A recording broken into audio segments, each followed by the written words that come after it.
What up, cappers, gamblers, punters, hustlers, LoBaggers? Happy Thursday, August 12th, Field of Dreams Day. Welcome to Betting with the Bag right here on Pub Sports Radio. Yesterday was everything I've always dreamt of in a show, working together to defeat the juice. And we were very, very good. Winners all over the place. Let's go over the glory of yesterday. TAINT play of the day, cash. Dirty K prop, cash. Ron Crawford spreadsheet play of the day, cash. Now 11-3 on the show, 78.6%. Say hey play of the day, cash. That's 2 straight for Jose. TJ's play of the day, cash. He is 6-0. With his place of the day on the show.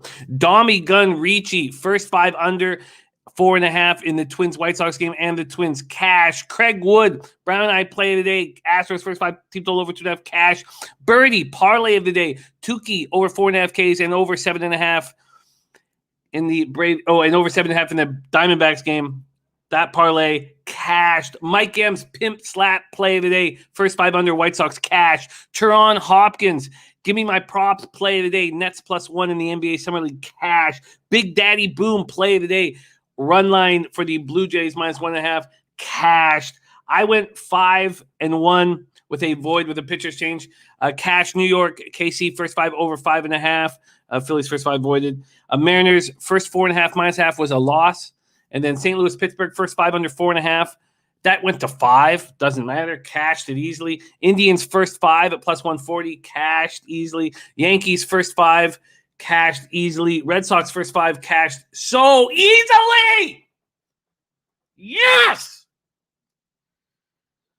Now, the Mariners was a late loss. I went into Razor Sharp's show at 5-0. And if the Mariners first 4.5 -0.5 +115 had cashed, it would have been a 1K day. It would have been just under a 1K day. Whatever. It was a great day, and it feels really good. And we need more winners. We got to keep doing everything that we're doing right now, working together, sharing angles, and fucking winning, baby. Fucking winning. God damn. It feels good. All right. Oh, we are a little blurry here, aren't we? Okay, sorry. Let me see if I can. That should figure itself out. Why are we a little blurry? My camera can't handle all this fucking glory. We are a little blurry. Okay, well, that should fix itself. What the fuck? What's going on with that? Okay, we're a little blurry. That will fix itself. Jose, let me know if it fixed itself. It certainly has not fixed itself yet. All right, come on. Come on, camera. Can't handle all this glory. Can't handle all this fucking winning. Okay, I'll take another look at that in a second. Shout out to everybody joining us. Michael Ervelina in the house says White Sox first 5 -0.5 has to be a play here. It's not a play for me yet. I've made 3 bets. That is not one of them at this point. I'm on the first 5 and full game under in the Field of Dream game. Okay, there, we're back, right? We're clear? Jose, can you give me a thumbs up? Are we clear? Well, baby, we're clear. Okay. But I cannot trust the White Sox against lefties, even against Andrew Heaney, who can be a gas can. But he's also got a lot of character, and there's a reason why the Yankees picked him up. He's capable of pitching in big situations, I think. Tony Cobb's in the house. Little soccer for Tony. Real Deal Prime ready to go. It's Schnizzle, Ohio's finest, ready to rock. Real Deal Prime ready to go. Sammy Calmer, 3-0 day. Attaboy. And play of the day, Giants. Team total over 4 at -125. There's our guy, Fap win. Smashing massive load on Seattle over 8.5. I get that totally. I've not moved on that game, but I'm ready to break it down with everybody. There's Matty Ice Star, the TAINT play of the day, and the TAINT play of the day is in. I repeat, the TAINT play of the day is in. TAINT play of the day is in. Cincinnati, Atlanta under 6. First 5 under 6 at -115. Going to copy and paste that right now. And make sure that we discuss it right off the hop for that game. Where is it here?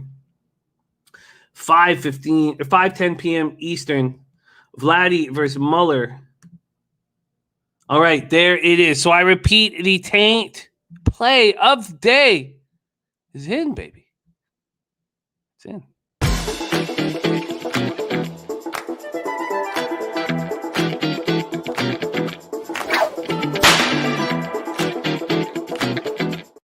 Professor Chris in the house. Ostino, Liggett, Slick, Rick, ready to eat. David Summers.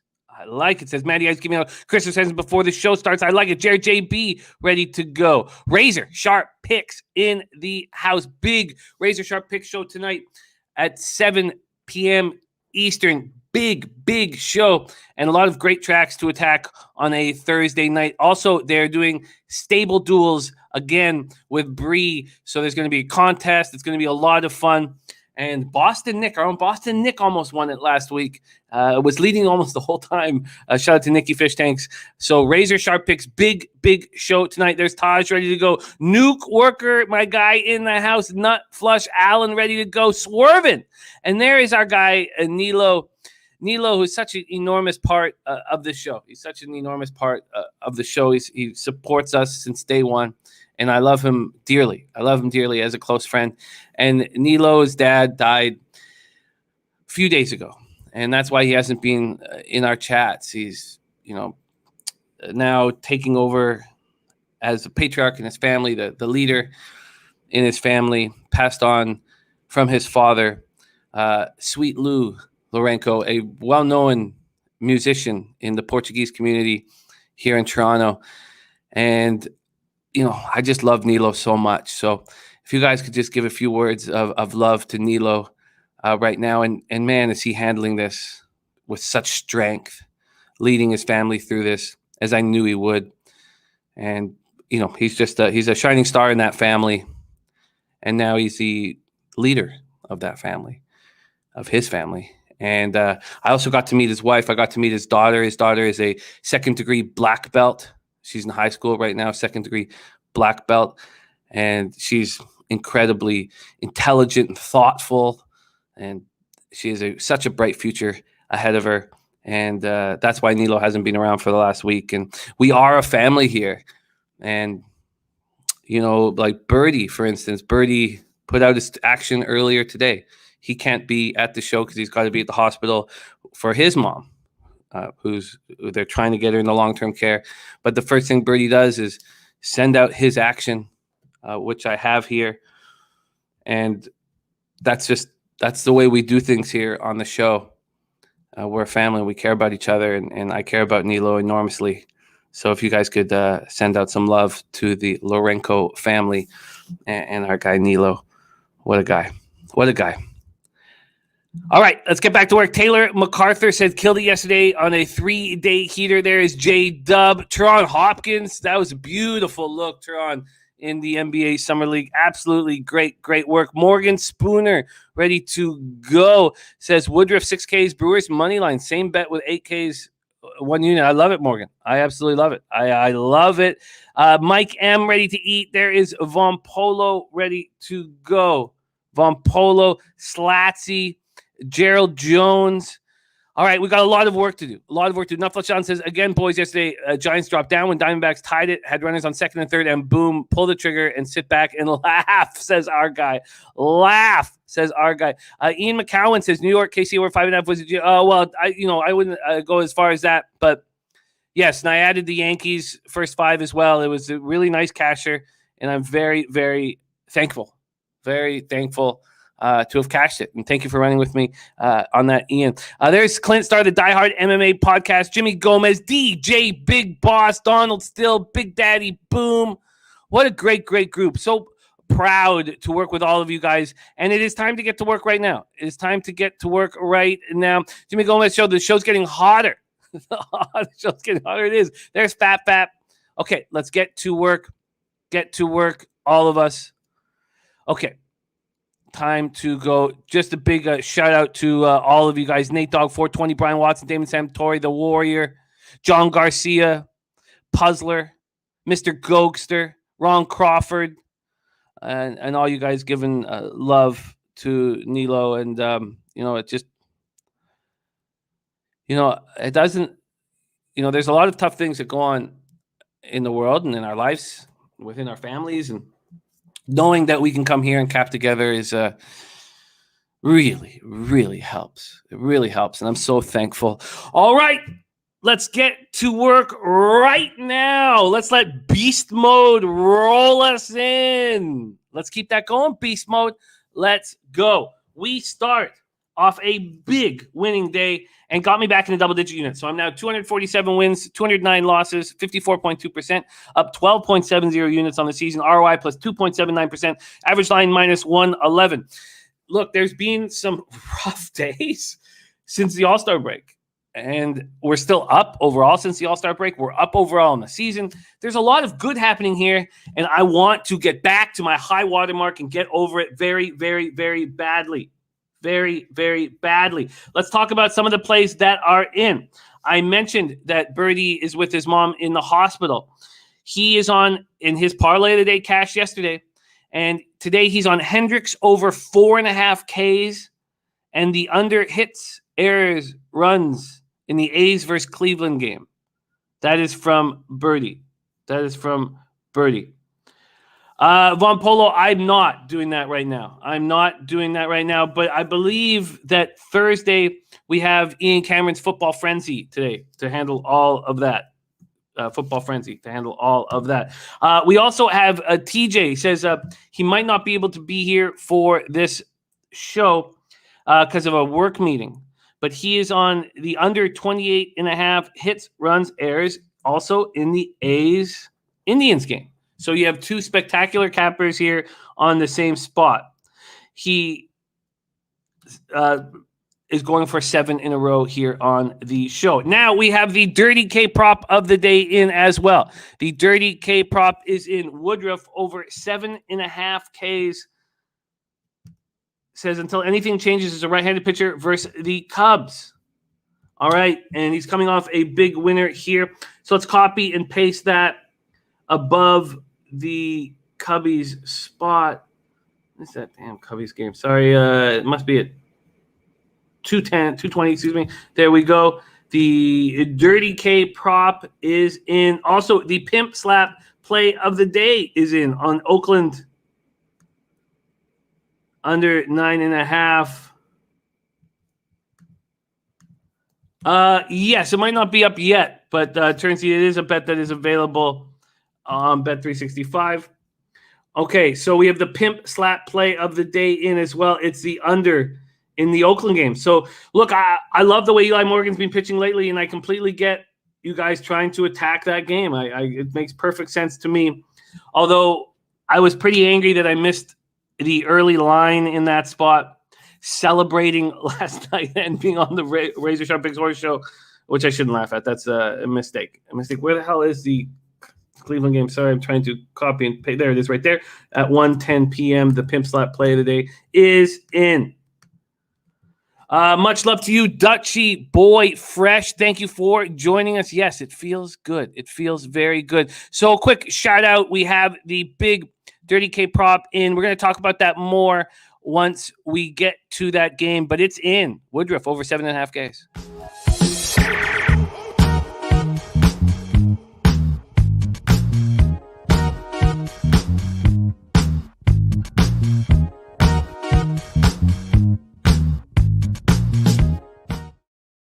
There we go. Also, I missed the Rusty Kuntz play of the day is in. Rusty Kuntz play of the day is in as well. It is Mariners first 5 team total over 2.5. Mariners first 5 team total over 2.5 here. Let me just make sure I've got that locked down. It is crucial that we have all of everybody's plays of the day locked so that we can talk all about it. Where the hell? Sorry, I got so many pages of notes here for my own personal breakdowns. There it is, 4:10 p.m. Mariners first 5 team total over 2.5, and that's at minus 130. All right, and Tony Cobbs, thank you so much, Tony Cobbs, dropping a dono for us. Thank you so much, Tony Cobbs. That means the world to us. It really does. And you know, our leader, Jeff Slaughter, is somebody that we're very, very proud to work for and believe in enormously. And he believes in us. And so anything that we can do to help this company and to make this company succeed means a lot to us. So thank you very much. Thank you very much. And Luke Murphy, esteemed novelist, is writing a new novel. Jimmy's soulful voice in the background. We'll have the volume monitored for when Jose comes on. Okay, that makes sense. All right. Okay, let's get to work. And Beast Mode says A's first 5 money line a lock. Under no circumstances do I think the A's first 5 money line is a lock. Okay, let's get to work right now. And we have a tricky one. Been trying to figure out who's pitching in the first game of this double dip. We start at 12:10 p.m. Eastern. Game 1, Washington Nationals 50-63, 21-33 away at the New York Mets, 57-55, 34-20 at home. Citi Field in Queens, New York, 88 Fahrenheit, humid, 9 miles per hour, out to right center. Let's see. We have Nolan versus Stroman. Jesus. Finally, this comes out. Couldn't have got this information a little bit earlier. We can break down Stroman very easily. That's not the issue here. The issue is it Sean Nolan who's pitching for them? You got to be kidding me. Are you serious? This guy's going to be in the majors for the first time in, 6 years? Wow. That's nice. I respect that. I respect that very, very much. Sean Nolan has not pitched in the majors since 2015. He pitched for the Jays in 2013 and 2014. Wow. All right. So we have a 6'4", 250-pound lefty on the bump. This year in AAA, he's gone 3-3 with a 3.72 ERA. He's got 48 in the third, 1.26 whip, 54 Ks in 48 innings. Wow. And here he gets a chance to pitch in the show. Extremely interesting. Wow. These guys can be a danger to fade when their whole life is on the line in a 7-inning double dip that starts in less than an hour. All right, so let's move over to the last 30 days of the of the Mets. I can't help but have the Jays on my mind. Of the Mets versus lefties.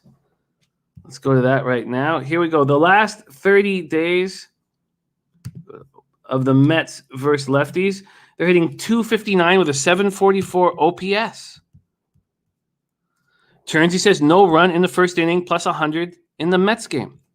Dav Fence on the over 6.5. Nats Mets game 1. There's Rodney Barton in the house. Yes, Brian Watson. Taint is in. Taint is in. Taint is. Sorry, let me pull up. Cincinnati, Atlanta. First 5 under 6 at -115. CT Bay says Mets lead MLB in doubleheaders. They sweep or split. Don't believe they've lost both all season. I haven't. Yeah, there is. There is Nasty Nate, but I haven't been there. But yes, Nasty Nate, there is. Puzzler says neither team hitting. Mets play low-scoring games at home, mostly lean under. All right, well, let's talk about Stroman. Stroman, 7-11, 2.83 ERA, 1.13 whip, 127 innings, 106 Ks, 29 walks, 12 home runs. His last start, 5 innings, 5 hits, 2 earned runs, 1 homer, 1 walk, 5 Ks, and a 4-2 loss at the Phillies. Nats versus righties, last 30 days, 263 with a 769 OPS. The Nats bullpen over the last 30 days is an absolute train wreck. 6.99 ERA, 1.65 whip. Mets bullpen, 3.75 ERA, 1.28 whip. Taylor MacArthur says, I'm baffled by Colorado, San Francisco, 7.5 runs. Any angles? Yes, I can't wait to talk about that game. I think there's opportunities to make money there. And Ali Mal says Stroman has a 7 ERA against the Nats. Let's go to baseball data right here. And I know there's a lot of moving parts. So only 5 Nationals hitters have seen him, but they're hitting 333, the 1.088 OPS, 8 for 24, 4 of those 8 hits, extra bases, a double, a triple, and 2 homers. Extremely interesting game 1 of the double dip. The lineups are in as this game starts off in less than an hour. let's go over there right now, RotoWire, and see what the lineups are. And here we go. Sorry, this is taking a second. Let's get these lineups in. And for the Mets, Nemo, Alonso, Smith, Davis, McNeil, Villar, Conforto, Nito, and then Stroman turning it over. For the Nats, Robles, Escobar, Soto, Bell, Hernandez, Keyboom, Garcia, and Adams. Wow, Crystal Warren, 10 for 11. Beautiful. CT Base says both teams went into pen yesterday because of completion of suspended game. That's a very good point. So let's just take a look at the market. But this is a very uncomfortable spot from a gambling aspect to me. You have the Mets opening up at minus 197. They're now minus 211. This total was juiced to the over at minus 115. There's been a 7-cent move back to the under. And then let's go to the cash flow. And there won't be much here for this game as we've been waiting so long to see it. Actually, 1,941 tickets in. That's not bad. All they're telling us is the ticket numbers, not the cash at this point yet. 69% of the tickets on the Mets and 25% of the tickets on the under, and yet it's moving towards the under. This is a stay far away from game to me. I do not know what to do with a pitcher who's not pitched in the show for 6 years. Paco Healy says probably laying a -1 here. B-Lab says, how is the wind? It's 88 Fahrenheit. It's humid and hot in New York. 9 miles per hour out to right center. It's so hot that by the 340 game, which we will discuss here shortly, it feels like 104 Fahrenheit. Luke Murphy says, I hate betting double headers. And North Ender says, I ordered my Alex Manoah jersey this morning for my winnings yesterday. Nice work. And Joseph Gomez says, Mets already minus 220 at FanDuel. Let's take a look at game 2. And here we have Fetty versus Trevor Williams. So let's talk a little bit about that right now. This total is up a half run from what we're seeing in the first game. It's at 7. The Mets open up at minus 156. They're now minus 156. A 20-cent move to the Washington Nationals, which I find very peculiar.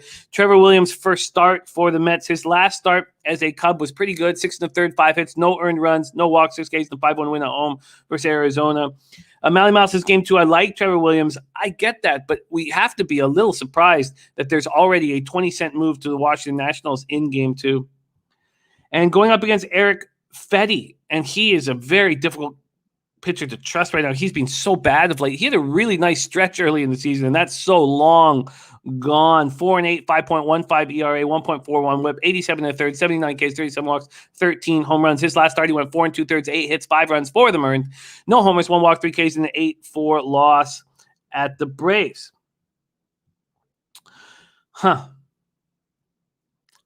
How could the market be moving to Eric Fetty? I have no possible explanation other than the Mets aren't hitting righties very well lately. 238, 727 OPS. This is shocking to me. So let's see if the cash flow backs this up, which there can't be. Oh, so we still have tickets from yesterday, so no help there. Viper MB says, bum. Yes, Vipe. And you know I love bum pitchers, but I'm astonished. I'm astonished. You have to think that at some point in this doubleheader, the Mets bullpen being far superior from the Nats bullpen will be an important part of this. Morgan Spooner says market move is just a fate of Williams, and you're probably right. Turnsy says, Jimmy, have you heard from Canadian Capper? Haven't seen or heard from him in a couple weeks. I have not. And I will look into that. And I'll copy and paste that note right here. Thank you for mentioning that. Okay. I know he had a couple big scores a few weeks ago. Maybe he's, I guess. I'll look into it. All right. There's a very interesting double dip that I really want no part of. Let's go to the baseball data against Trevor Williams and see if maybe that's a big part of why there's such a big fade. I probably need to refresh this. Let me just refresh this and see if we can get the Trevor Williams breakdown here at 340. So against Fetty, they're hitting 224 with a 623 OPS. He's got very nice numbers against the Mets, surprisingly. 15 for 67. 3 of those 15 hits, just 3 of them are for extra bases. Against Trevor Williams, they're 2 for 13, so a small sample size, but they don't hit him. Uncle Oliver, welcome. The family is great. All is good here. All is good here, my man. Hope you and Tata are doing great as well. Okay, let's move on to 12:35 p.m. Eastern. And look, I want to be at the front of the line when Wade LeBlanc shits the bed.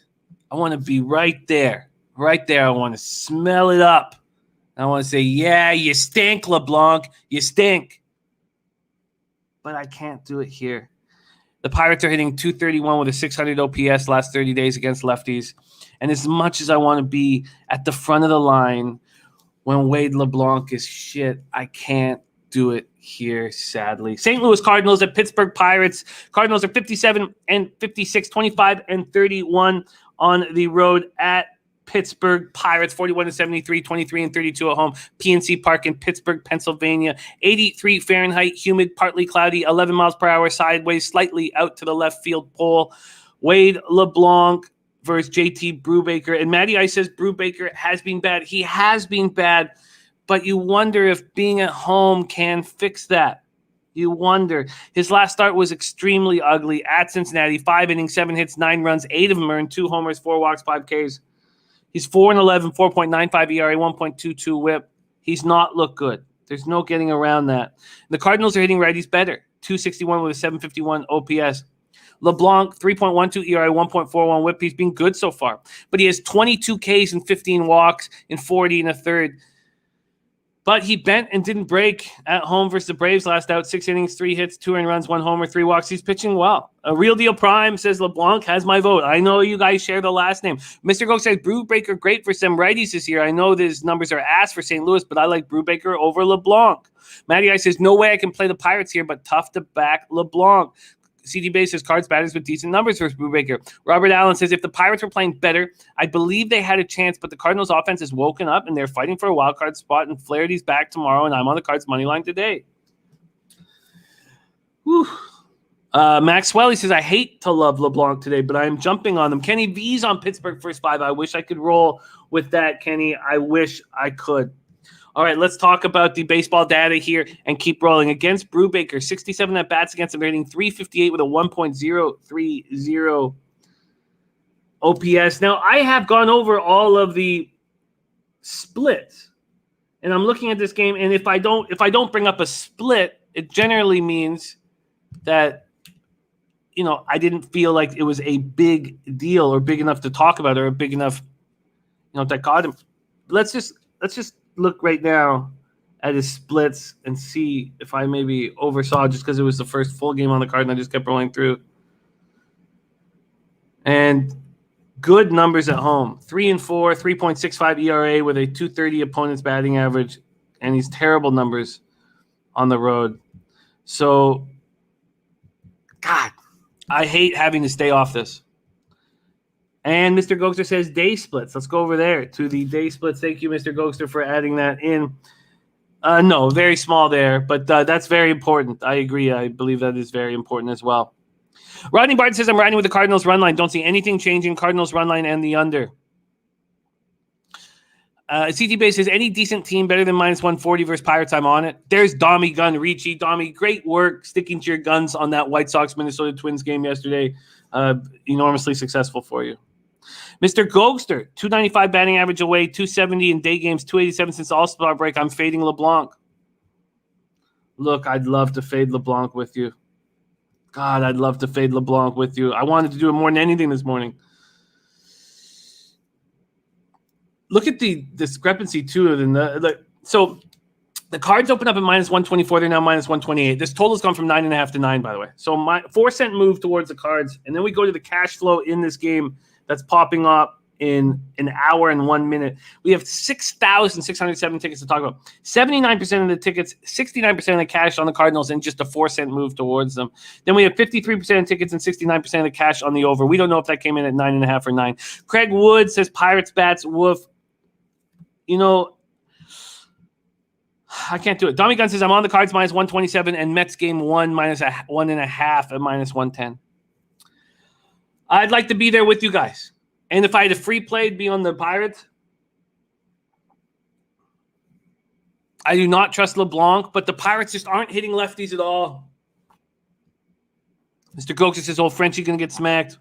And Taylor McCarthy says, let's be real, Pittsburgh can't hit. Yeah. And you know what? We talk about risk reward. And if you had given this a month ago, if you had said Wade LeBlanc starting on the road, PNC Park in Pittsburgh. And remember, Pistol Pete Loshak said, you got to find opportunities to bet the Pirates at home. And Robert Allen says LeBlanc has pitched well. He's pitched very well. But I do not buy it. And I do not think it will continue. And that's why he's available for a cup of coffee every year to any team that wants to give him the minimum contract. Max Wally says 41-73 record says it all. Smith Legacy says Cards are scoring, Pitt is not.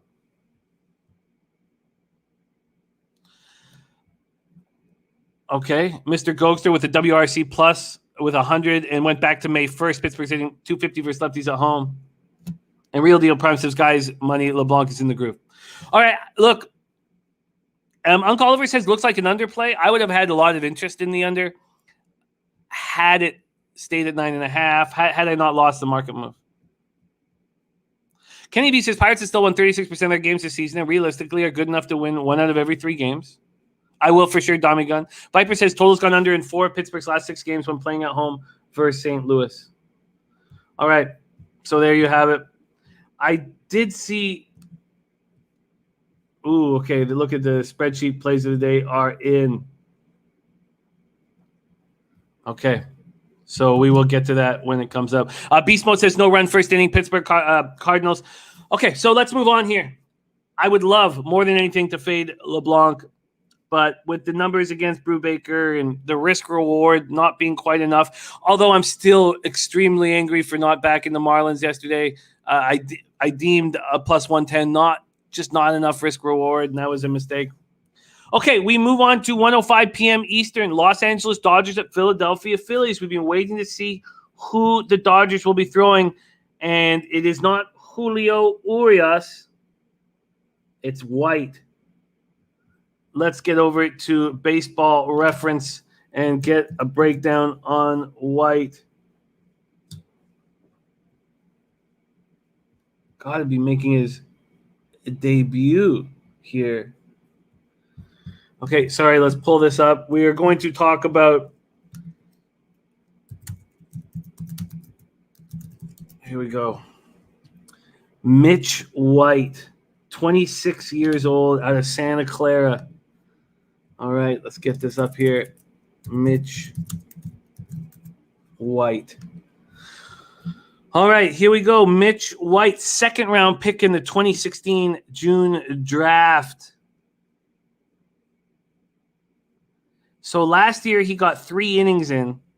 This year he's had 24 innings in, and he has 25 strikeouts and 10 walks, 3 home runs allowed, a 1.33 whip. Let's go to his minors and see what he was doing. 26-year-old 2nd round pick. This year in AAA, he started 5 games. He's been in 8 games, 24 innings in AAA with a 2.25 ERA and a 1.29 whip, 28 strikeouts, 9 walks, and 1 home run allowed for Mitch White. Going up against Ranger Suarez, who is being electric. Now, I'm not sure if they are thinking of stretching him because he's gone 2 2/3 lately, 3 innings the game before that. He's a 0.98 ERA, a 0.85 whip. He's allowed 3 home runs in 46 innings, and they put him in high leverage situations. Dodgers versus lefties the last 30 days are falling again.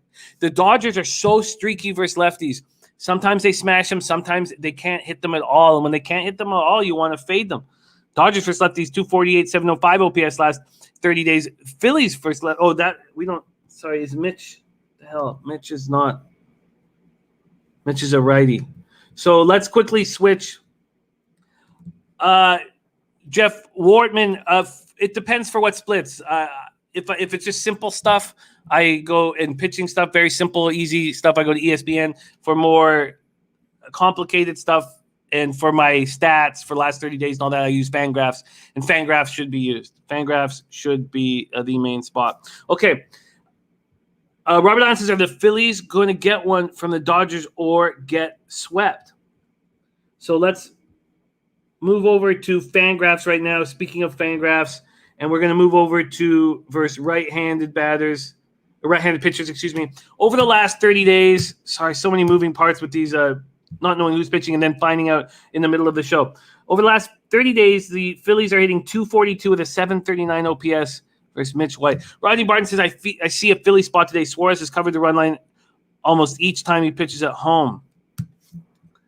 So what's the market right here for Philly? We have the Dodgers opening up at minus 137. That's where they are right now. Make sure that I'm logged in here. I am minus 137. That's where they are right now. And still, the Phillies bullpen, which has been a little better lately, should not be trusted. 4.12 ERA, 1.53 whip over the last while. It still feels like a spot where we'd want to attack Mitch White. Doesn't it? Doesn't it? Let's go to baseball data. I'm sure there's not much of it for these two. Nothing against Mitch White. Against Ranger Suarez, they're 3 for 8. So Trey Turner's 2 for 4 with a double against them. But nobody else seems to get to him. Real Deal Prime says LA going to put up some wins now. Okay. And Jose saying Fangraph subscriptions are very worth it. This Dodgers game is at 1:05 p.m. Eastern, and Mark Schillingberg brings up a good point. The Dodgers still body clocks West Coast time zone. That's 10:05 a.m. for them. You have to think that this is a nice opportunity for Suarez. It's got to think this is a nice opportunity for Suarez going up against Mitch White. Now, the Dodgers pitching staff is being decimated by injuries and by drone pilots choking women out. You have to think that there's a first 5 spot here. Let's just see where the cash lies. Go back to Sports Insights. God, I have so many things up right now. Sorry, it's a little bumpy here in the early start with these pitching changes. 1,109 tickets in, 56% of the tickets, 64% of the cash on the Dodgers. 64% of tickets, 83% of cash on the under. So let's just see, has anybody made a move on this? Bet Online, let's see what they've done. They opened the Dodgers up at minus 134. There's been a 4-cent move to the Dodgers. Let's go over to first 5. And the Phillies are favorites, first 5.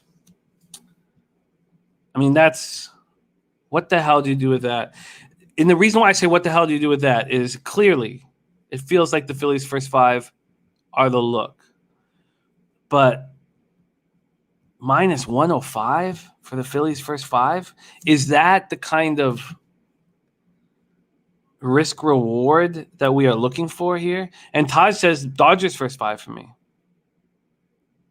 Jimmy Gomez says all the games are nowhere near as clear as yesterday or the day before. Please use bankroll management and do not get sucked in if it's not clear. That's very important and wonderful notes, Jimmy Gomez. Just because we had such an enormously successful day yesterday doesn't mean that we, reach or need action. Crystal Warren says I wouldn't take the Phillies full game, and I agree with that.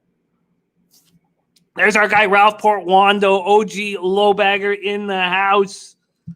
Joining us from the Bay Area. We miss you, Ralph. Great to see you. We're coming off a huge winning day. Let's see if we can keep that going. I think the Phillies' first 5 are the look.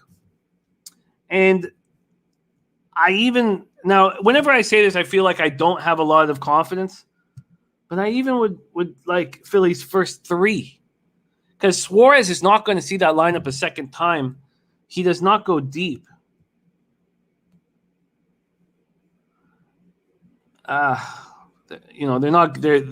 first 3 innings line is a minus a half for the Dodgers or plus a half for the Phillies. Plus half minus 165.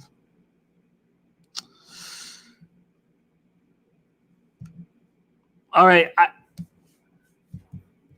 And then if you want the Phillies first 5, then you're going to need to dip into that bullpen.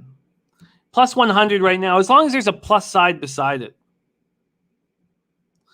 Okay, I'm interested in the Phillies' first 5. I think this is a tricky start for Mitch White. On the road, I mean, he's been good. There's Millsy in the house. Love Millsy. Don't get to do enough shows with Millsy. Want to share the screen with MMA Locker Room. Okay, let's move on right now. Phillies first 5, I think will be added to my card. I've made 2 bets so far. We move on to 1:10 p.m. Eastern. The pimp slap play of the day from Mike M is on Oakland under 9.5. We also have TJ's play of the day on the under 28.5 hits, runs, and errors in this spot at plus 100. Also, Birdie is on that same under hits, errors. Did I say hits, errors, and runs? And he's parlaying that with Hendricks over 4.5 Ks. That's Birdie's parlay of the day. So I completely understand why cappers are looking at the under in this game.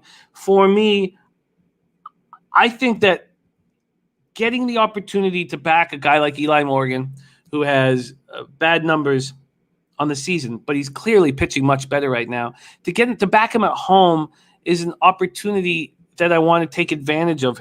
And this total has gone from 10.5 to 9.5.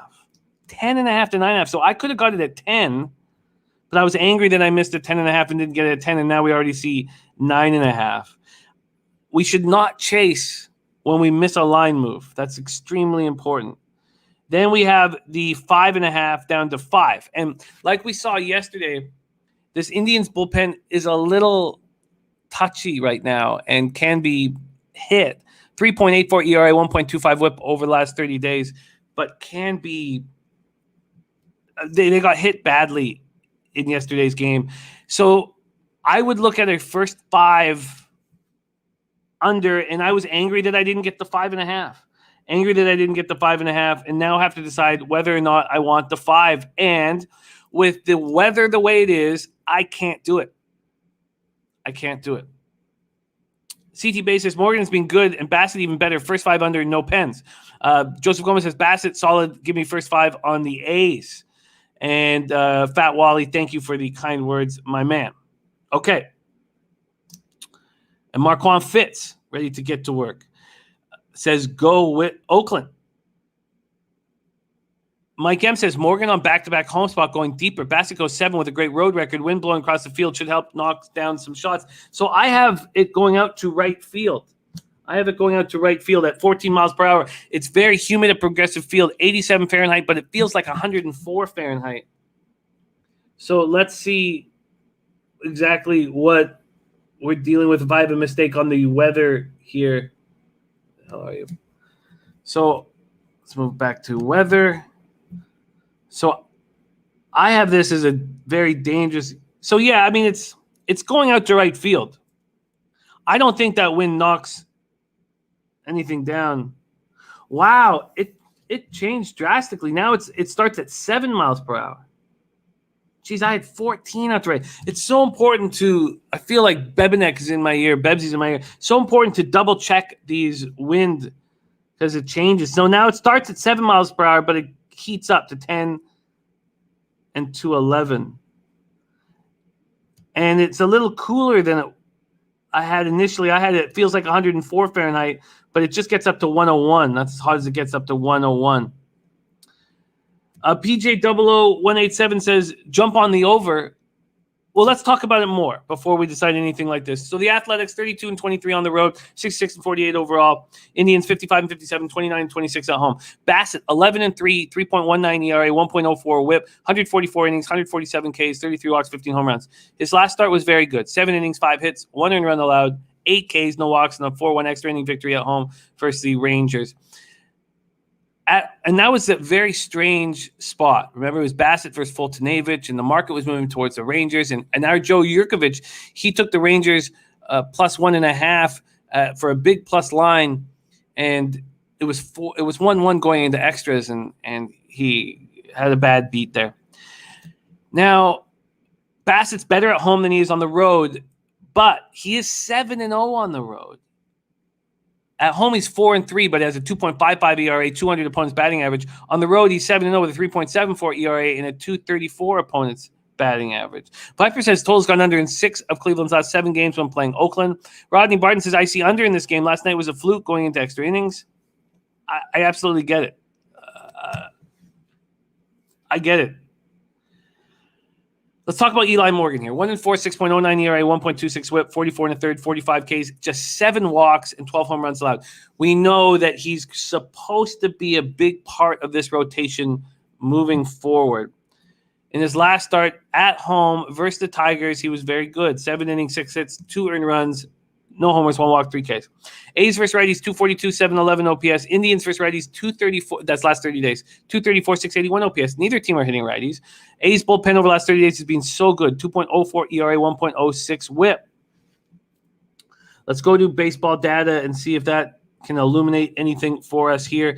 Then we'll move over to the market. So let's start here with against Bassett. They're hitting 300. But with a 777 OPS, so no power. They're 9 for 30, but just 2 extra base hits. Against Eli Morgan, they're hitting 417 with a 1.212 OPS.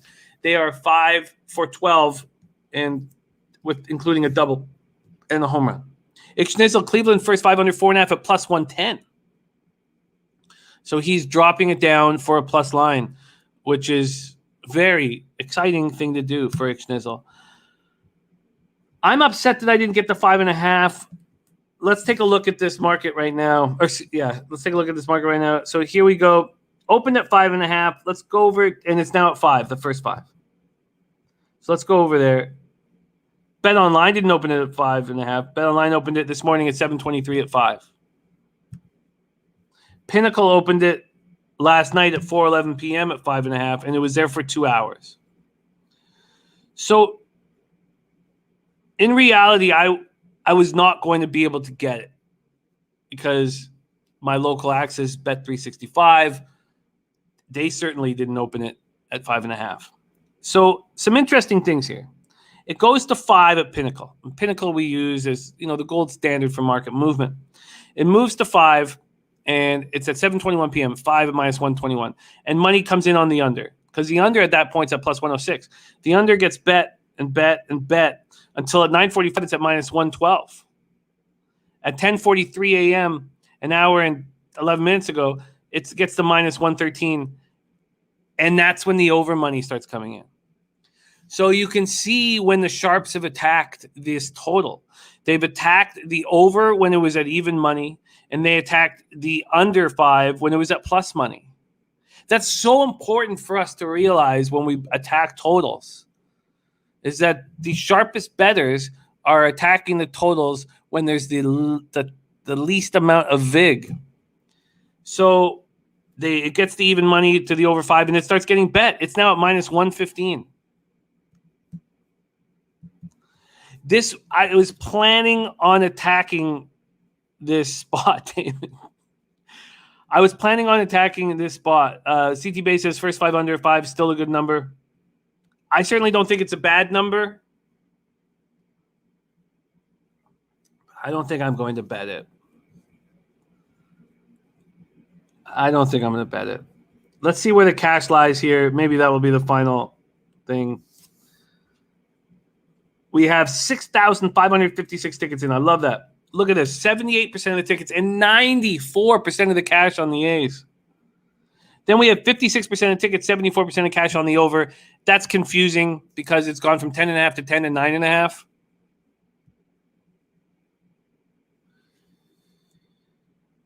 Brandon M., I've made 2 bets so far before the show started. 2 games before the show started.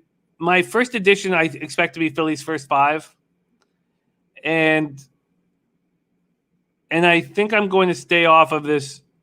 I can understand that these bullpens have been beaten up a little bit, especially the Indians in this series. I guess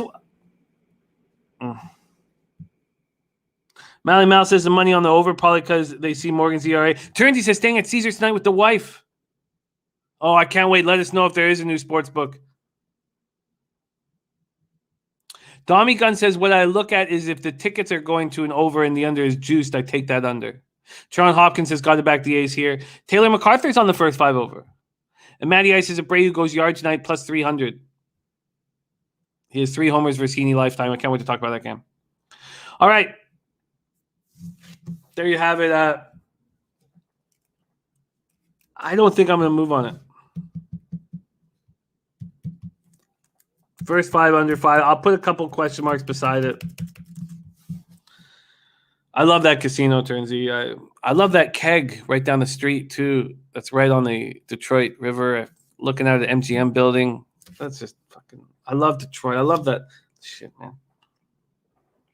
Okay, we move on to 2:20 p.m. Eastern. Yeah, Turnsy, I wanted to go for my birthday, but I think the Red Wings home opener is on that Saturday night because it's sold out on that Saturday night. Dommy says Caesars is where LoBag reunion should take place. First week, November. Breeders' Cup, November 5th. Prices are surprisingly cheap that week. We're going to be all over that, Dommy. That I hope we can announce something in the next 48 hours or so. All right, we go over to the 2:20 p.m. game, Milwaukee Brewers at Chicago Cubs. And we get to the Dirty K prop of the day from our Sharpie. Let's start right there. Shout out to our guy, Sharpie. Dirty K prop.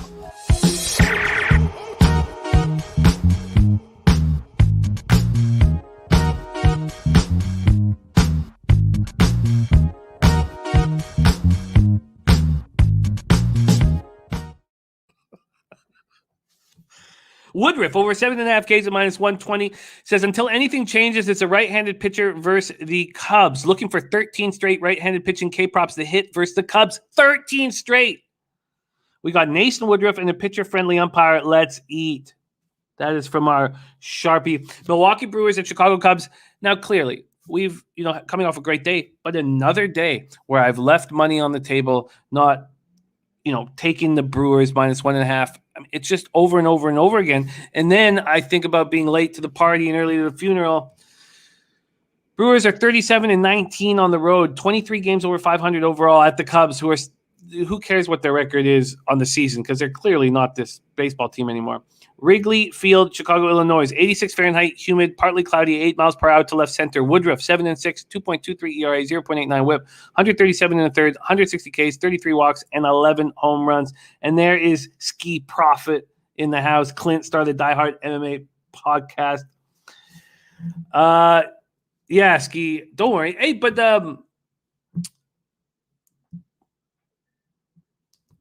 Ski, we the last time we hung out in Vegas, I didn't. My lungs were solid, man. We hit a huge blunt early in the morning. Okay, but yes, I did end up with some lung issues. Crystal Warren, thank you so much for that dono. It means so much to us here. Thank you for that. Truly, truly, truly. And Slick Rick says I'm blurry. Wow, how could I be blurry again? You're right, I am blurry. Okay, there. I'm back. Sorry, I don't know what's going on with my camera today. Okay, let's go. Woodruff. We're good. Woodruff, last start, 6 innings, 6 hits, 1 earned run, solo shot, 1 walk, 8 Ks in the 9-6 extra inning loss at home versus the Giants. There's Jacksonville Zoe back in action. Great to see you, Jacksonville Zoe. Going up against Kyle Hendricks, 13-4, 3.68 ERA, 1.29 whip, 134 and 2/3, 101 Ks, 29 walks, 22 home runs. His last start was up against Lance Lynn, and I was afraid to take the first 5 under. It was getting juiced and tons of money coming in on the over and the full game over, and they both pitched well, and the game soared over late because of the bullpens, but not because of these two. 6 innings, 7 hits, 2 earned runs, no homers, 3 walks, 7 Ks, and an 8-6 loss at home to the White Sox. Brewers first righties, 250, 738 OPS. Cubs first righties, 235, 677 OPS. Brewers bullpen last 33.70 ERA, 1.31 whip. Cubs bullpen 5.40 ERA, 1.41 whip. All right, let's take a look at the baseball data here. Against Woodruff, these Cubs that are in the lineup rating just 231 with a 652 OPS. Against Hendricks, these Brewers rating 229 with a 602 OPS. So let's move over to the market that we are dealing with here in the Cubbies spot. The first 5 has gone from 4.5 down to 4. Again, it's 8 miles per hour out to left center, and it's humid. Then let's go to the full game here and not the first 5 and see what we are dealing with. For the full game, the Brewers opened up at minus 203. Now they're minus 208. And this full game total has gone from 9 to 8.5. So just a 5-cent move to the Brewers. And you can imagine that everybody's all over them. 5,636 tickets in. 76% of the tickets and 69% of the cash. Not that much. And that's why there's only a 5-cent move. And then we have 41% of the tickets on the over and 94% of cash on the over. And yet it is dropping. Ooh-wee. Ooh-wee. Oh, yeah, Matty. That was so extremely enjoyable in Miami. So extremely enjoyable. Okay. There we go. Brew Crew Cubs. I don't want to be late to the party here. And Kyle Hendricks at home, although his splits aren't an issue this year. I don't know what to do. Here. I mean, I honestly think the value would be on the Cubs first 5, but I could see Woodruff just rolling through this lineup very easily. He had no problem going up against the tough Giants lineup. Now, that was at home, and this is on the road. Look, I'm late to the party. Don't want to be early to the funeral, and I'm not making a move. Now, Woodruff over 7.5 Ks, that makes sense to me. That makes a ton of sense to me. I'll see what the juice is and decide if I'm going to tail Sharpie. But that is all there. Now we get to the first bet that I made before the day started. And there was one stat that almost had me hesitating, almost took me off of it. But I'm on the Orioles first 5 minus a half at minus 120. Detroit Tigers at Baltimore Orioles. You know, John Means is the gift that keeps on giving. He just keeps paying us out first 5s over and over and over again. So I'm not going to overthink it, even though the Tigers are hitting 308 with an 833 OPS versus lefties. I'm not going to overthink it. Camden Yards in Baltimore, Maryland, Charm City, home of Von Polo. Tigers are 56-60, 24-35 on the road. Orioles 38-74, 17-36 at home. Camden Yards, 96 Fahrenheit. Feels like 113 Fahrenheit. Humid. 8 miles per hour to straightaway center. Matt Manning on the hill. We faded him in his last start at the Indians, and that was a great success for us. I'm going to fade him again here. Now, we're going to go over his home road splits, and I think, I'm hesitant to add in the splits for some of these pitchers when the sample size is small. And this comes up again later in the show. Matt Manning on the year, 2-5, 6.33 ERA, 1.55 whip. He's only thrown 42 2/3 pitches in the show. So should we really break down the splits? 23 Ks, 13 walks, 5 home runs. In his last start, he went 4 innings, allowed 10 hits, 6 earned runs, 3 Ks, no walks, and a 6-1 loss at Cleveland. These are his splits. 2-1 with a 3.15 ERA, 284 opponents batting average at home. On the road, 0-4. 9.13 ERA, and opponents are hitting 319 off him. The Orioles aren't ripping the leather off the ball against righties, 248, 726 OPS last 30 days. And Means his last start was at home versus a Rays team that's not hitting lefties. So let's not get too carried away with the 5 innings, 8 hits, 2 runs, 1 earned run, 1 walk, 5 Ks. It wasn't that great of a start. The Tigers bullpen, it's funny because I talked about this a lot earlier in the season, and Jose says, love the O's today. And East Woodmore says Chris Davis retired. God, it's so sad. There's Guillermo Zertucci in the house. Von Polo says, sir, can't wait till you come to me. It's actually going to feel like 110 today. Man, I love Trump City. I'm going to be there for sure. And East Woodmore says, be more in the building. Nice. So we got East Woodmore and Von Polo. And those of you who run with our Von Polo, OG LoBagger, his YouTube page, I should put a link up. His YouTube page is very, very cool. It's got all these like the sweetest cars and all these very incredible car videos that take place in Charm City that should be checked out for sure. Okay. Jimmy Gomez says, I'm leaning O's, put no play yet in. Matty says, Jimmy, did you see the pitcher stat of the Tigers bullpen I put in our DM chat? No, I did not, but I said, and bonus spreadsheet Baltimore. Wow. Bonus spreadsheet, Baltimore. Do you want to include that, Ron Crawford, in your spreadsheet? That's just a bonus spreadsheet. That's not going to be your play of the day, I guess. But you can add it if you want. Sunny Spring says Detroit not sweeping anyone on the road. And Von Polo says Baltimore in here. Let's look up. I love that. I love when LoBaggers connect and hang. Number one in most spots in July 30th, 2.50 ERA, 1.24 whip. 2.50 ERA, 1.24 whip. There it is over the last 30 days. Orioles bullpen, 6.65 ERA, 1.55 whip. I do not want to have a full game bet on a team where their bullpen allows over 4 more runs per 9 than the opposition's bullpen, personally. I will do that for sure, Von Polo. I will do that for sure. I will do that right now. I'll do that right now. I'm going to move over here to my doing the bag account because I subscribe.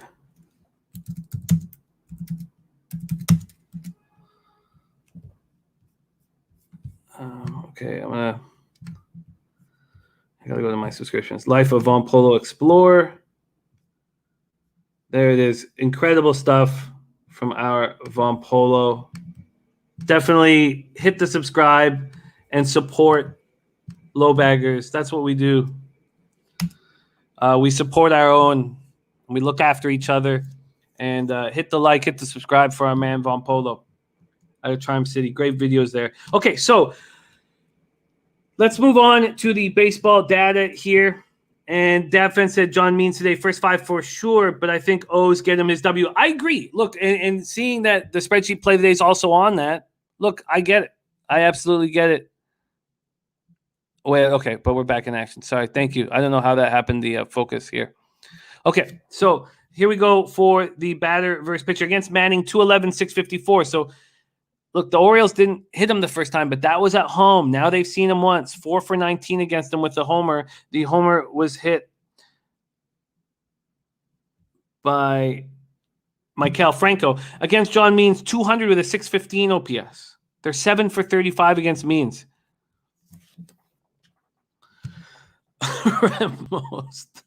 Baltimore's also home of writing letters with ink and feathers. Thank you for that. Okay, so let's go to the market here. Full game. Baltimore opens up at minus 130. They're now minus 140. And the total's gone from 11 to 10.5. First 5 is what I care about a little bit more. So let's go over there. First 5. The total opens up at 6. It's now at 5.5. And money keeps coming in on Means first 5. He opened up at minus 150. He's now at minus 165. I took it first 5 minus a half at minus 120. I feel pretty good about that action. We've seen a 10-cent move overall to the full game Orioles. 4,602 tickets in. 54% of the tickets, 69% of the cash on Baltimore. 66% of the tickets on the under, 30% of cash on the under. And it's moved from 11 to 10.5, which is very, very interesting. Okay, there we go. Crystal Warren saying haters back for the Brewers. There's Dennis Trusty in the house. And Matty Ice says number 1 in ERA, number 1 in inherited runners score, 0 for 17, best in baseball. All right. So there's my first bet that I locked in today. Orioles first 5 minus a half and minus 120. We move on to 4:10 p.m. Eastern. Red Sox at home to the Tampa Bay Rays. Rays are 69 and 45, 34 and 23 on the road. Boston Red Sox 66 and 50, 34 and 23 at home. Fenway Park in Boston, Massachusetts, 92 Fahrenheit, feels like 105 Fahrenheit, humid, 9 miles per hour. Out to right center, we have Drew Rasmussen going up against Tanner Houck. I was wondering if this was going to be Jose's say-hey play of the day. He's on a 2-game winning streak. He's now down just over 3 units, and we have a yes, I know it's not. I know that. Don't worry. It's okay. It's okay. I was just curious. He's on a winning streak. He's down a little over 3 units, and he wants to shave that mustache and keep his job. And the only way to do that is to continue giving out winners, Jose. Drew Rasmussen, very interesting pickup. The Brewers was such a great bullpen. Let Rasmussen go to the Rays. Very interesting. And the Rays, they know how to find diamonds. Is Rasmussen a diamond? This is his combined record for Milwaukee and Tampa Bay. And Jose says, biggest game of the season for the Red Sox, have to win. But it's not Jose's say-hey play of the day. Rasmussen combined 1-1, 4.15 ERA, 1.39 whip. 50 Ks in 39 innings with 19 walks. His last appearance was in a 10-6 win at the Orioles. He went 2 1/3, 5 hits, 1 earned run, no homers, 1 walk, 1 K. Tanner Houck is a pitcher I believe in. I was impressed with the back-to-back appearances, back-to-back starts against the Jays. We know how the Jays are hitting. In his last start, he only went through 3 2/3. Clearly they're protecting him. They don't want the lineups to see him too often. 3 hits, 1 earned run, 2 walks, 6 Ks, and a 2-1 win in an extra inning doubleheader. The Rays versus righties are hitting them hard last 30 days, very hard. 260, 837 OPS. Red Sox versus righties, 253, 756 OPS. Rays bullpen has took a beating yesterday. 2.64 ERA, 1.10 whip over the last 30 days. The Red Sox bullpen is falling apart. 5.58 ERA, 1.48 whip over the last 30 days. Do you want to back Houck? Donald still says Houck can deal. There's Deacon Mike in the house. All right, so let's pull up the baseball data. There won't be much here. Against Houck, 2 at-bats, 2 strikeouts. Tiny sample size. Against Rasmussen, 7 at-bats. They're 2 for 7, so that doesn't help us at all. Let's go to the market move here with the Red Sox. I almost didn't bet the Red Sox yesterday. After the show, the first 5 went from minus 115 to minus 135, and I was like, really, minus 135? Then I cashed with the Yankees in the first 5 over 5.5, and I was like, do I really need to add the Marlins and the Red Sox? Do I? I'm 2-0. I will only have 4 bets left. Then I don't add the Marlins at plus 110, and they just dominate. And then I see a 5-cent drop with the Red Sox down to minus 130, and I said, okay, let's get in on that shit. This first 5 total opened up at 6. It's now at 5.5. 6 and 5 and now at 5.5. The Red Sox first 5 are at minus 120. If I'm going to back the Red Sox, it would be just like yesterday. It would be just first 5. The question is, can you back the Red Sox against a Rays team that's smashing righties? Joshua Wilcox says Red Sox first 5, Rays full game. That makes sense to me. James Lill, yes. We are going to talk college football spreads for week 0. Yes. I will bring in somebody, a Big Ragu, DJ Big Boss. I'll bring in some different takes from some different cappers. Dav Fence says you guys are selling me on how and the Red Sox aren't expensive. I'm on the Sox. The only worry is the Rays versus righties and getting embarrassed yesterday. And it's a legitimate worry. Let's see where the cash lies and see if that will illuminate anything for us here in this spot. 4,224 tickets in. 53% of the tickets, 57% of the cash on the Red Sox. So I only looked at first 5. So why don't we go over the full game money lines and totals?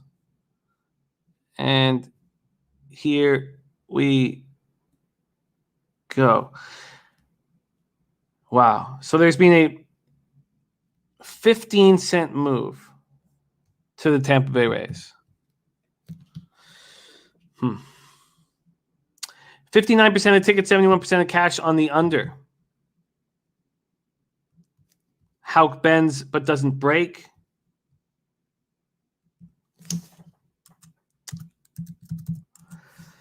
Taylor McCarthy says, can't trust this game at all. Straight gamble.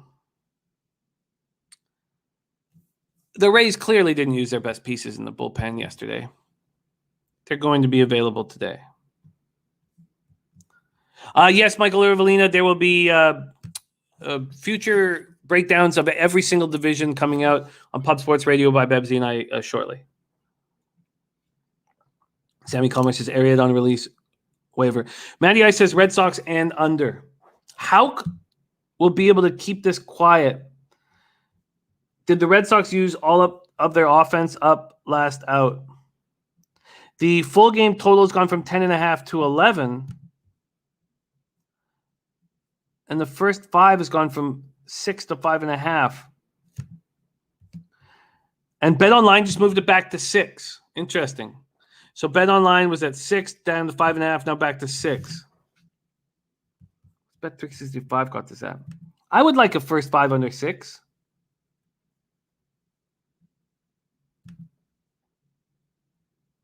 But Bet365 is 5.5 at minus 110. Tommy Gunn says, I love this spot for Red Sox. And Dommy Gun says, that's why the team scoring 15 or more cash so much the next day, because the public is on the other side. And he says it's an embarrassing theory. Wow. Very, very interesting. I'm going to need some more time on this spot. And I want to see if I can get a better number. But I think Houck will bend but not break against the tough offense. I think it's the bullpen that would likely fall apart for the Red Sox, if there is a fall apart. And then Rasmussen, his last start, I mean, it's going to be a bullpen day. Sunny Spring says, I don't think the Rays bounce back from that kind of beatdown. Okay, very interesting. That's going to take a little bit more time for me. And I don't want to sit here and hum and haw. We got a lot of big, important games to talk about. Field Dream game coming up. I'm interested. I'm interested in the Red Sox first 5. I would say I'm probably more interested in the first 5 under. Okay, let's move on to 4:10 p.m. Eastern. Mr. Gokster, much love to you. Texas Rangers 40-74, 14-44 on the road. At Seattle Mariners 16-55, 34-24 at home. We're at T-Mobile Park in Seattle, Washington. 86 Fahrenheit clear, 8 miles per hour, sideways in, and we come to the Rusty Kuntz play of the day. The Rusty Kuntz play of the day is the Seattle Mariners first 5 team total over 2.5 at -130. Let's see our man Turnsey resting comfortably on the nutsack of old Rusty Kuntz. God, it's a nice look. It's a nice look. Just smiling there, relaxed, poised, confident. So confident on that nutsack. Back to work. Here we go. Rangers, Mariners, T-Mobile Park, Seattle, Washington. 86 Fahrenheit, clear, 8 miles per hour, sideways in. Mike Fultonavich, a bum, coming off a good start. And in that start, we were showing from the market that he was going to have a good start. The 2 times that we've seen the market, and there's actually been 3, but 2 major times where the market's gone into the Texas Rangers direction with Fultonavich on the mound, he's pitched very well. The last one was surprising because it was on the road. The first one I kind of understood because it was at home, and his home road splits are a travesty. Fultonavich, 5.77 ERA, 1.32 whip, 2-10. Last start was very good. 6 innings, 2 hits, 1 earned run, 3 walks, 2 Ks, 4-1 extra inning loss today's. At home, he's 1-4 with a 4.43 ERA, 253 opponent's batting average. On the road, he's 1-6 with a 7.56 ERA, 294 opponent's batting average. Going up against Marco Gonzalez, 3-5, 4.73 ERA, 1.36 whip, 80 innings, 65 Ks, 28 walks, 17 home runs. In his last start, he was excellent. It was at the Yankees. He was so good. 6 2/3, 3 hits, no earned runs, 2 walks, 5 Ks, and a 3-2 extra inning loss. The Rangers over the last 30 days, this number keeps dropping. It's now 175 with a 487 OPS versus lefties. Mariners versus righties, nothing to write home about. 238, 692 OPS. Both bullpens have been good. Mariners better. 3.34 ERA, 1.13 whip over the last 30 days. Rangers bullpen 3.84 ERA, 1.35 whip over the last 30 days. Let's go over the baseball data. We also know Fat Win is loading a huge bet on the over here. Fultonavich against the Mariners, 200 with a 661 OPS. Now you can legitimately say, well, is that the old Fultonavich or is the new Fultonavich? You can legitimately have a problem with those stats, believing that it was the old Fultonavich who could shut down this lineup. Marco Gonzalez on the other side, 328, 857 OPS against them. That is shocking. It is shocking to see that. Is this a spot where Gonzalez continues that confidence from his last start against the Yankees? Let's go to the market and see what we are dealing with. On the first 5, we have the total opening up at 4.5, juice to the over. There's been a 12-cent move to that over, and Pinnacle has moved it to 5.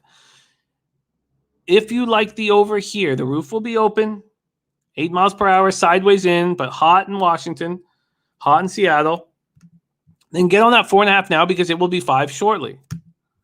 Let's go to full game. Full game, open at 8.5 -111. It's now at -115.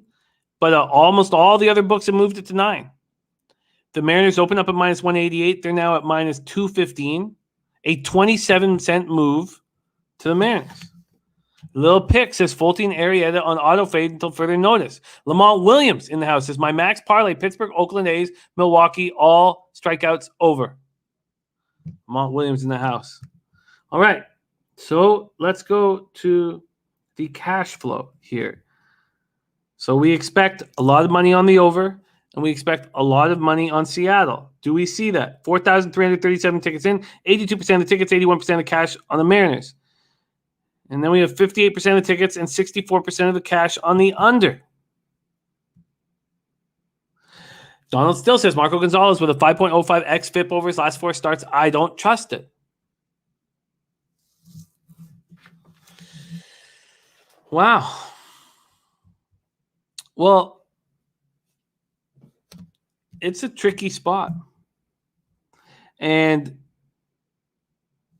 I think the full game under would be an interesting move. You know, we have Fat Win hammering the over in a big way. But these bullpens are both pitching well. These offenses are poor. The problem is the starting pitchers. Can you trust the starting pitchers? Jake Kaiser in the house. I love it. Rusty Kuntz, play of the day. Mariners, first 5, team total over 2.5 at -130. At this point, there's no move for me. Ski Prophet says Fulton's been solid last couple starts, but Rangers not hitting lately, especially versus lefties. Gonzalez solid lately. Seattle bullpen 2.34 ERA over last 10. Seems like an under game to me. It seems like an under game to me as well.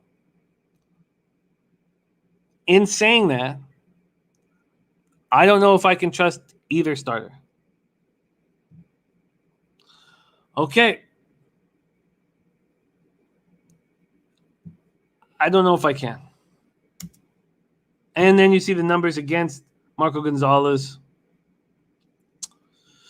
And we know the impressive ROI of divisional underdogs.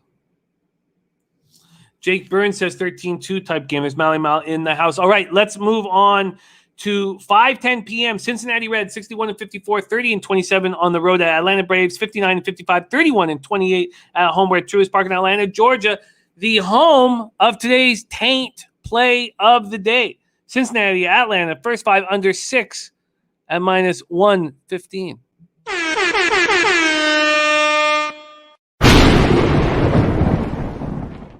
Taint!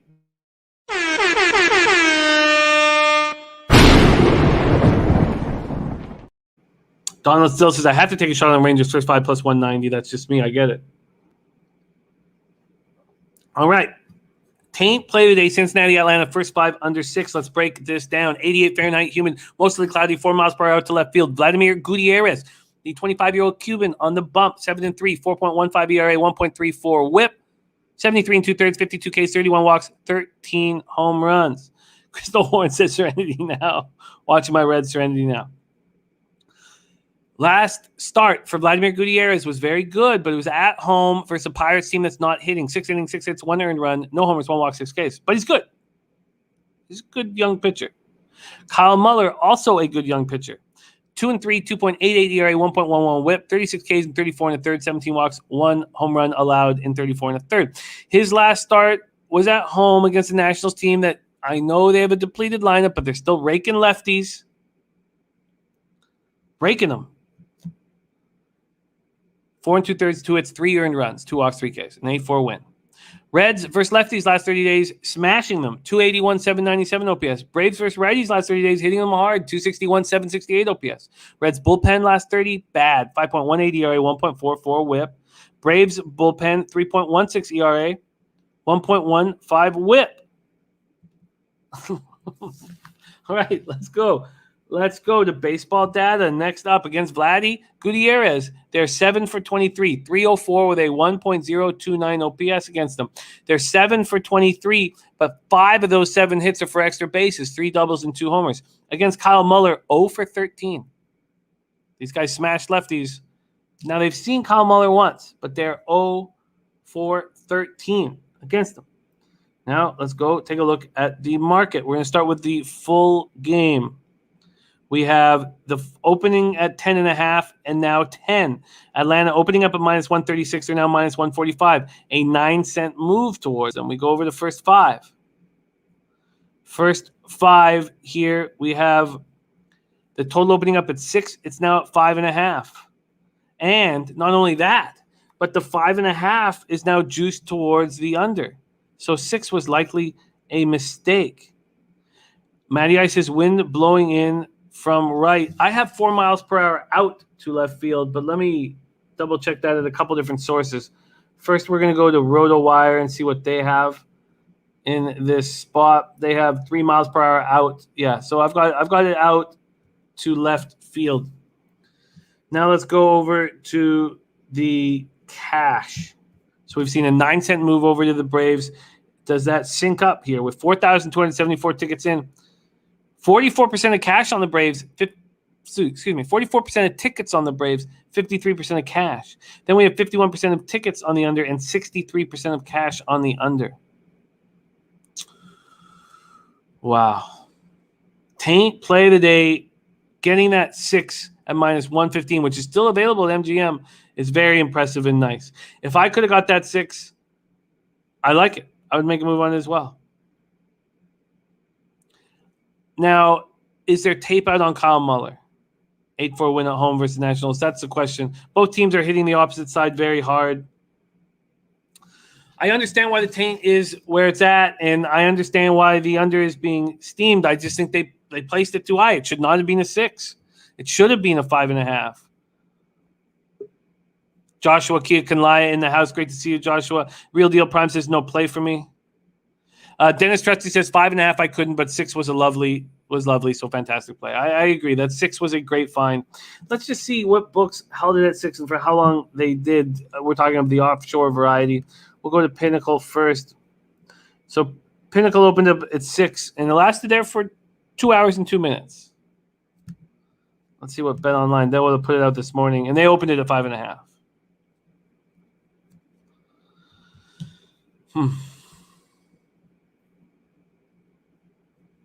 Roto Grinders has it 5 miles per hour in from right. So we have 3 miles out on RotoWire. I'll pull up Daily Baseball and see what they have. Daily Baseball has 3 miles per hour out to left. And up to 4 if the game goes long. I think it's a great bet, Matt. I think it's a great bet. I don't want it at 5.5. I do not want to chase. All right. And from a side perspective, I have a little bit of uncomfort with Muller going 0 for 13 against them and then getting a chance to see him and knowing what the Reds are doing to lefties right now. But I can understand the move towards the Braves. Let me look at that one more time. I just think with the bullpen, the Braves bullpen being so good lately, 3.16 ERA, 1.15 whip compared to this Reds train wreck, that you have to think the full game you probably have an advantage with the Braves. There's a 9-cent move towards them. Minus 145 means you'd have to take them on the -1 line at home.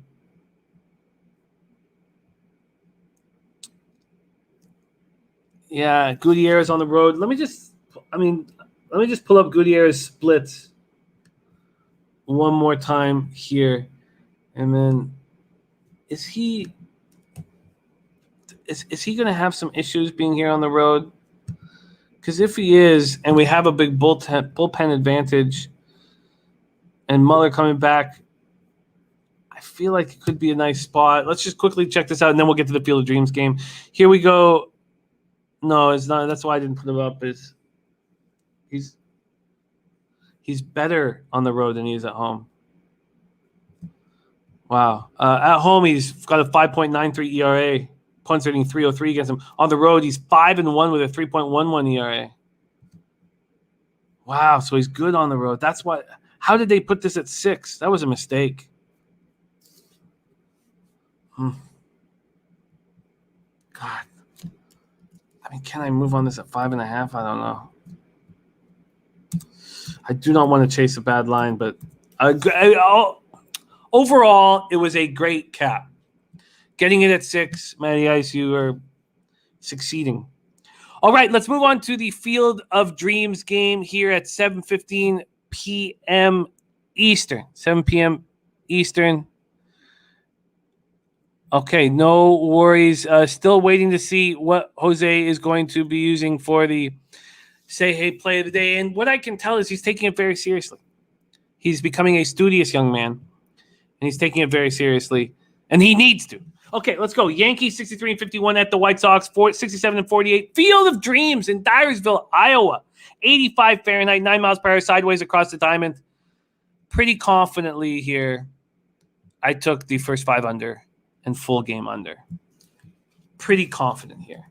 It's going to be a lot of eyes.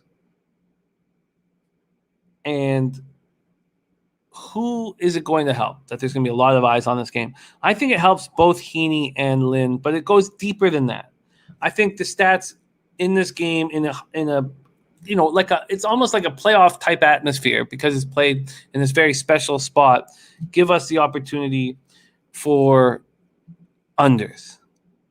And big news, Jose's Say Hey play of the day is here, and Ron Crawford's spreadsheet play of the day. So first, we have Ron Crawford's spreadsheet play of the day, Chicago White Sox -1 at -124. So we have White Sox -1 at -124.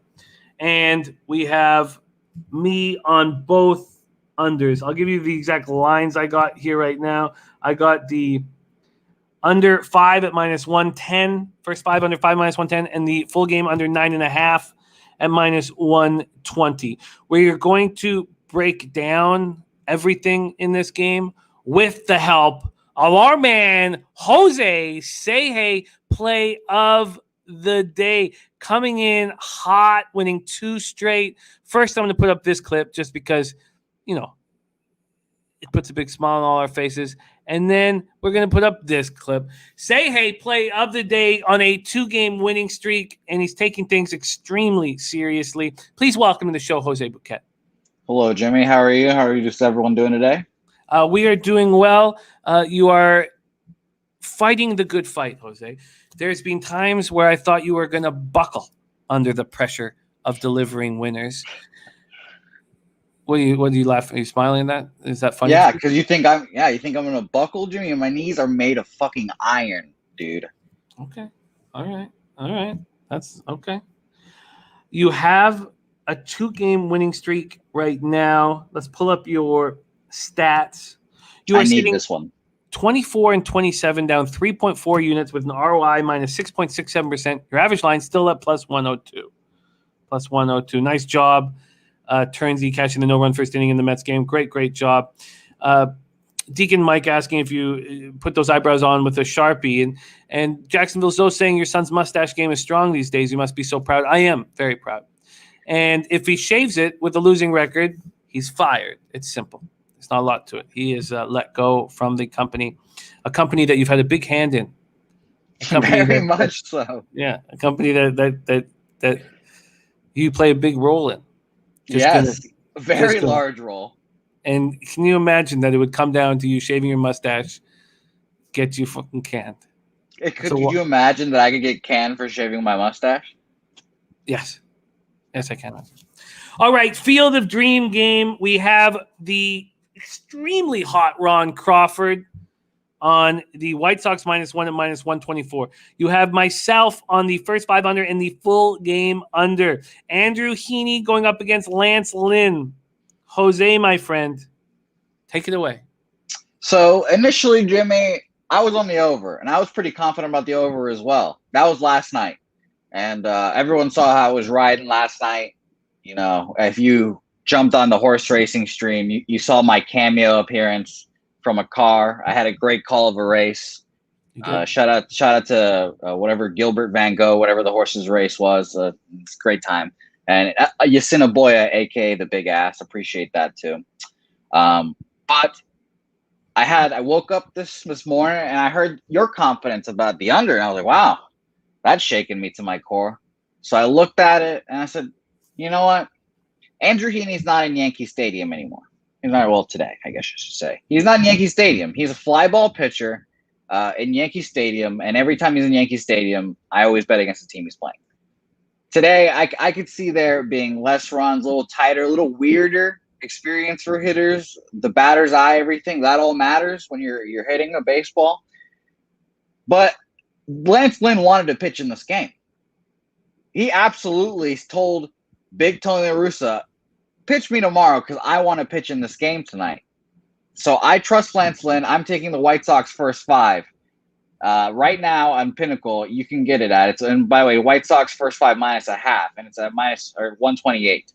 So it's a good time. I'm trusting Lance Lynn, the Bulldog, his big ass, and the White Sox are going to get me on the right side, and it makes me feel better that my man Ron Crawford's on them too. White Sox first 5 -0.5, and what was the juice associated? Right now on Pinnacle, it is -128.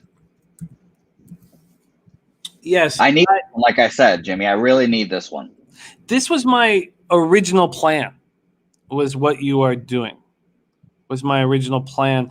Let's break it down a little more and see if I should jump on the Jose Bouquett bandwagon. Andrew Heaney, 7-8, 5.45 ERA, 1.31 WHIP, 104 innings, 126 Ks, 34 walks, 21 home runs. He's not been good this year. His last start at home, where he can be hurt, as you say, with the fly ball pitcher. 6 innings, 4 hits, 4 runs, 1 homer, 3 walks, but 9 Ks. Going up against Lance Lynn, 10-3, 2.04 ERA, 1.05 WHIP, 114 2/3, 130 Ks, 35 walks, 10 home runs. His last start at the Cubs was very good. 6 innings, 4 hits, 1 earned run, no homers, 2 walks, 8 Ks. So I'm doubling up on the unders. And we have Jeff Slaughter in the house. I love them, man. Yes, you're. Where are you shooting this from? Is this from Are you in your bathroom? I am not. This is my house. My parentals told me that I should probably keep or take down all my very dusty old things off my wall when there are strangers coming in. So I decided to take everything off my wall. So my wall is naked, and I am just intensely too lazy to put it all back up. So I live in an asylum here for a little bit. So nothing like a little blood and feces on the wall won't fix. So yeah, well, again, blood and feces if the White Sox don't cover today. Yankees versus righties over the last 30 days, 225 with a 681 OPS. They're not hitting righties. White Sox versus lefties last 30 days, 203 with a 652 OPS. And I'll need to see if Rizzo is playing. I haven't seen anything if he is. But if Rizzo isn't playing, I feel even better. Like I said, Rizzo is a good clubhouse guy. When he's in the lineup, I like the Yankees a little more. But if he's not in the lineup, then not play betting the Yankees. Ross Pitt says Andrew's going to give up 5 runs in the first 3. I do not see this White Sox team hitting lefties anymore. And that's what's kept me off of the White Sox first 5 -0.5. I almost feel like taking a Yankees team total under first 5 would be a better spot or a better look. Interesting. Very, very, very interesting. I think that you guys are on the right side. I think that Lance Lynn is going to be very, very good here. Let's take a look at baseball data and see if that pushes us in any direction. So we know that spreadsheet play today, White Sox -1. Jose Seje play today, White Sox first 5 -0.5. Let's take a look at this right now. We have move over here. Sorry, get back down here. Okay, here we go. Against Heaney, the White Sox are hitting 196 with a 655 OPS. They're 10 for 51. Jose Abreu is 3 for 10 with 3 homers. Only 1 other extra base hit against Heaney. So you take out the 3 for 10, and then in 41 at-bats, he's allowed 1 extra base hit from the rest of the White Sox. Against Lance Lynn, 227 with a 697 OPS. Ricky Levine says, doesn't matter, Heaney trash. I don't know. I think it does matter. Full game, we have this total opened up under 9.5 and -115. It's now under 9.5 and -114, a 1 cent move towards the over. The White Sox open up at -151. They're now -161. So let's move over to the cash flow here for the Field of Dreams game. 7,880 tickets in, 69% of the tickets, 88% of cash on the White Sox. And a 10-cent move doesn't make sense. Then 47% of cash on the under, and 47% of tickets on the under, 55% of cash. I like that. Taylor McCarthy says first 5 unders right side. I don't think I'm going to cloud this. By adding your first 5 minus a half. But I do think if I had a free bet on the first 5, on a side, that would be what I would do. I think it's also interesting. I know you have first 3 bets as well. I can see the first 3 innings being super tight offensively. First time through the order, everyone wants to get in there and get the surroundings and really get in there. And I can see people trying to press a little bit, trying to go out there and hit that home run to the corn because, that's the thing. That's the glory spot right there. The first person to hit a home run into the corn gets like all the acclaim, fame, gets the trivia question. So I can see the first time around the order being a little tight, swings and misses, stuff like that. And then the second time through, you can get some. I'll see specifically Heaney earn runs, not Lance Lynn because he's actually good as hell. But I definitely could see if you do first 3 innings, like say maybe if you do under like a half, I truly think it would be 0-0 through 3, and then after that we see some runs. Very, very, very interesting breakdown from our Jose. Say hey, play of the day. Jose, 4 wins from the black. I need this one, like I've been saying. If I win this one, then I'm in touching distance. So I lose this one, I feel like all the work I've done is a little tarnished. But like I said, I need this one. That's why I'm going to a hidey hole. I bet the White Sox a lot. I actually don't win a lot betting the White Sox, but I bet the White Sox a lot, and I have my faith here. So Tron Hopkins is part of the Jose Army. You had 12 games, and you were down 5+ units. A very, very difficult situation where you'd have to go 9-3 at the worst. I didn't know that. That's funny. So you're 2-0 since then. And it is now within distance, but you have to keep winning. Jose, we believe in you. Jose, say hey, play of the days, won 2 straight. Looking at first 5, White Sox minus half, minus 128 in the Field of Dreams game. Ooh, much love, best of luck, and get that cash. Thank you. I appreciate it. By the way, if I do need another place to stay here soon, I'm anticipating that your residence would be a good place, move in. We could all have a wonderful time. Definitely. There's a spot right beside the pigeons on the balcony. Fuck yeah. There he is, Jose. Say hey, play of the day. We move on. We have 3 late games on the card. We started 9:38 p.m. Eastern. Toronto Blue Jays 62-51, 31-27 on the road at LA Angels 57-58, 31-28 at home. Angel Stadium in Anaheim, California. 81 Fahrenheit clear, 8 miles per hour, out to straightaway center. And I tell you, I have no futures on the Blue Jays as they hadn't invested in pitching. And now they invest in Jose Berrios. And I feel like it's too little too late.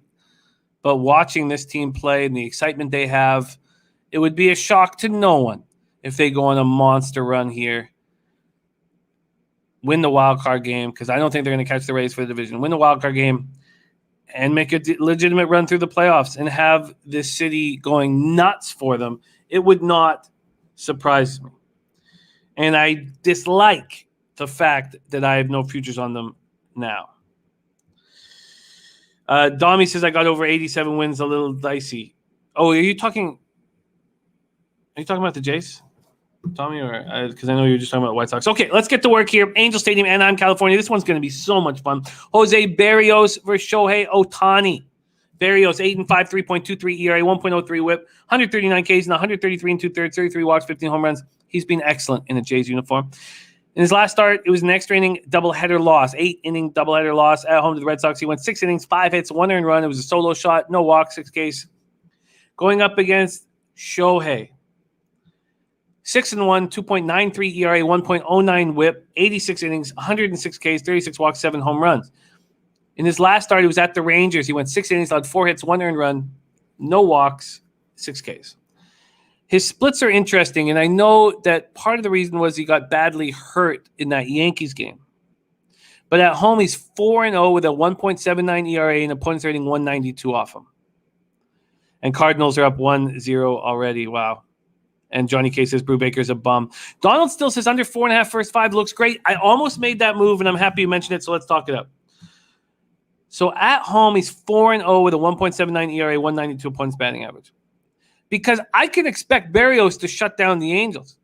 You cash that first 5 under 4.5 if Ohtani can slow down the Jays. Jays versus righties last 30 days, 268, 825 OPS. Angels versus righties last 30 days, 230, 647 OPS.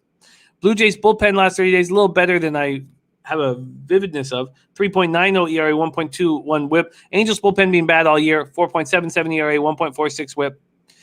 And Turnsey, no run, first inning on the Jays.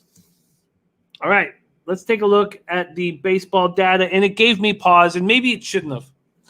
Berrios destroys this Angels lineup. They're 9 for 60 against them. Now, 5 of those hits are extra bases, 4 doubles and a homer, but 150 average with 457 OPS. George Springer and Marcus Semien have seen Ohtani and smashed him. Springer is 4 for 6 with a homer against Ohtani. Semien is 2 for 7 with 2 singles. So they're 6 for 13 against Ohtani. I don't know what to do with that. That kind of throws me for a loop. Let's look at full game here. Berrios and the Jays opened up at minus 130. They're now minus 131. A 1 cent move towards them. This total opened up at 8.5 to the over at minus 115. So there's been a 7 cent move towards the under. Let's go down to first 5. Go down to first 5. Here we go. In the first 5, we have the total was originally juiced to the over at minus 109. It's now juiced to the under at minus 110. And Berrios is at minus 125. Let's see if there's been any movement there. He opened up at minus 130. It got up to minus 145 at 10 a.m. this morning, and it's back to minus 125. That market move towards Ohtani and the Angels could only mean that the market believes, or the sharper bettors believe, that Ohtani is capable of slowing down this very hot Blue Jays lineup that seems to show no issues with that flight across North America, the doubleheader, and now this is day 3 on the road. Ricky Levine says Ohtani regressing since All-Star break. No Trout or Rendon, pressing a bit, trying to carry the team. I think that's a well put. All right, let's go. Yes, I think that Kyle Muller is quite talented, Brian Watson. Okay, so let's take a look at the cash and see if it all makes sense. 5,649 tickets in. We have 67% of the tickets, 53% of the cash on the Jays. 41% of the tickets on the under and 50% of the cash on the under. Interesting. Christopher Comentini says Berrios home road splits. The only thing that we'd want to look at are his road splits. I thought about this already. I mean, what do you mean? I mean, he just moved to a different team, so the home road splits are skewed a little. But let's take a look at them. And they're skewed because he's also so at home he's 5-3 with a 2.88 ERA, opponents hitting 204 against him. On the road, 3.68 ERA, 3-2 with a 227 opponents batting average. I don't think we need to put too much focus into the home road splits because he's been invigorated with this trade. He's pumped up. Christopher Comentini says the home road splits favor Ohtani. Taylor MacArthur says second biggest play of the day is the first 5 under. I agree with that. I agree with the first 500. Now, look, we know that Ohtani is going to win MVP. Vladdy Guerrero, who's been spectacular this year, will come second. But this is important. This is an important game for that, an important game for Ohtani. There's Muhammad Joma. Look at that, Muhammad Joma making an appearance. Man, we've missed you. Muhammad Joma, a great capper. Long time no see. Muhammad Joma in the house. Turnsey says Jay's first 5 all day. Real Deal Prime says Berrios first week hitting a lineup. I agree with all of these breakdowns. Muhammad Joe, I'd be interested to hear what you say. I'm hammering the first 5 under in Cleveland. Yeah, I get it. A lot of our cappers are on it here, and the market moved heavily against it. Heavily with it, excuse me. And I like what Eli Morgan's done at home. Crystal Warren says Vlad's bat better wake up if he wants to have a chance. All right. I agree with the first 5 under, and I'm going to move on it. Mike M says, very misleading stats. He was number 1 pitcher in a team generating no run support, always facing the number 1 opponents. Now he has run support and rejuvenated. Yes, with Berrios. Yeah, I get it. All right, there you have it. First 5 under 4.5 for me. A lot of people moving on the Blue Jays as well. First 5 or full game. This is a big spot for Ohtani. And I'm very interested to see what he does. I'm very interested to see if he can slow down this lineup. And Springer, who's 4 for 6 against them. Ternsey says, balls on the table, Jimmy. I'm just so scared of any under with this Jays team. I get it. But we know that Berrios is going to shut down, which makes, I guess that makes the Jays' first 5 appealing. All right. Let's move. And Mally Mouse says, Ohtani going to get raked? Okay, let's move on to 9:40 p.m. Eastern. We have 2 games left on this card. San Diego Padres 66-50, 26-26 on the road at Arizona Diamondbacks 35-80, 21-35 at home. We're at Chase Field in Phoenix, Arizona. The roof will be closed. Yu Darvish 7-6, 3.43 ERA, 0.99 WHIP, 128 2/3, 154 Ks, 29 walks, 20 home runs. His last start, 7 innings, 4 hits, 2 earned runs, 1 homer, no walks, 12 Ks, and a 6-2 win at home versus the Diamondbacks. Going up against Taylor Widener, 1-1, 4.89 ERA, 46 innings, 50 Ks, 21 walks, 11 home runs allowed. His last start was at the Padres, and it was good. It was good, and we have an interesting home road splits for him. And again, the sample size is small, but let's talk more about it. Widener's last start at the Padres, 5 innings, 4 hits, 2 earned runs, 2 solo shots, 2 walks, 7 Ks. And Ross Pitt's best bet of the day is Jay's team total over 4.5. Donald still says Springer 4 for 6 from when? From 2018. And it doesn't mention from when, Donald. Okay, so the splits for Widener. On the road, he's 1-1, 3.38 ERA. Opponents are hitting 210 against him. At home, 8.36 ERA. Opponents hitting 328 against him. You have both these pitchers facing the opponent a second time after good starts against them. Padres last 30 days are hitting 265, 780 OPS versus righties. The Diamondbacks are hitting 232, 696 OPS over the last 30 days. Padres bullpen last 30 days has been good as it has been all year. 2.99 ERA, 1.31 WHIP. The Diamondbacks bullpen 5.21 ERA, 1.51 WHIP over the last 30 days. So let's start with the baseball data. Against Darvish, the Diamondbacks are hitting 297 with a 918 OPS. They hit them hard. Against Widener, 231, but with an 888 OPS. They're 9 for 39 against them with 5 extra base hits, 2 doubles, and 3 home runs. So let's move over to the odds that we're dealing with right now. From a first 5 perspective, we have the Padres at minus 220. At BetOnline, they opened them up at minus 216, so a 4-cent move towards the Padres. The total is sitting at 4.5. Initially, it came out juiced to the under 4.5, minus 111. Now it's juiced to the over 4.5 and minus 117 at Pinnacle. We'll move over to full game. Full game in this spot. We have opening at 9 juiced to the under. It's now at 9 juiced to the over. It was minus 113 to the under, now minus 108 to the over. And the Padres opened up at minus 205. They're now at minus 226, a 21-cent move to the San Diego Padres. So let's see if the cash flow follows that. We have 4,451 tickets in. 86% of the tickets, 93% of the cash on the Padres. Then, interestingly enough, we have 39% of tickets on the under and 77% of cash on the under. I've told you guys before that I have a poor ROI when I cap pitchers pitching against an opponent for a second time in a 5-day period. And we're dealing with that here. Darvish coming off a good start against the Diamondbacks. Widener coming off a good start against the Padres. Do they get lit up here? Clearly, the sharp action is on the under, even though this total has moved to the over. With all that being said,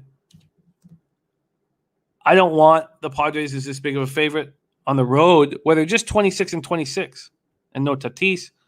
I'm not moving on it. So no move for me in Padres Diamondbacks.